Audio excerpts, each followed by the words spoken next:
अल फलाह university के chairman Jawad Siddiqui के महू स्थित मकान पर तोड़फोड़ की कार्रवाई को बड़ी राहत मिली है।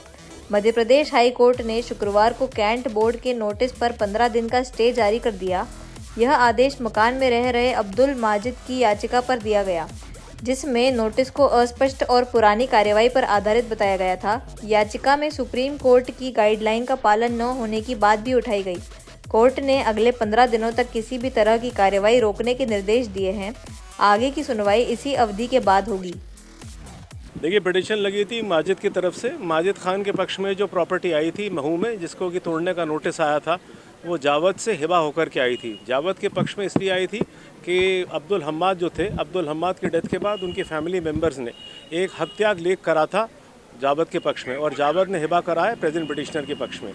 जो नोटिस आया था तोड़ने का, उसमें सिर्फ 3 दिन का नोटिस दिया था कैंटोनमेंट बोर्ड ने, जो कि सुप्रीम कोर्ट ने गाइडलाइंस ले डाउन करी हैं आर्टिकल 141, 142 में, कि 15 दिन से कम का समय आप नहीं दे सकते, पहली बात। दूसरी बात, किस हिस्से को आप तोड़ना चाहते हैं, जिसको अतिक्रमण मान रहे हैं, इस हिस्से का स्पष्टीकरण देना पड़ेगा। और तीसरी बात यह है कि आपको अपॉर्चुनिटी ऑफ हियरिंग देना पड़ेगी। शो कॉज नोटिस में 3 मुख्य तौर पर गलतियाँ थी।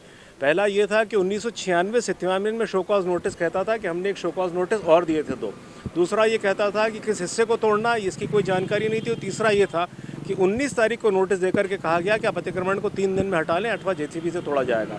हमारे तर्कों से सहमत होकर के माननीय उच्च न्यायालय की इंदौर खंडपीठ ने आदेश दिया है कि 15 दिन का नोटिस दिया जाएगा, और उसके बाद अगर पिटिशनर के हित के विरोध कोई फैसला होता है तो फिर उसको चैलेंज करने का, चुनौती देने का 10 दिन का समय दिया जाएगा।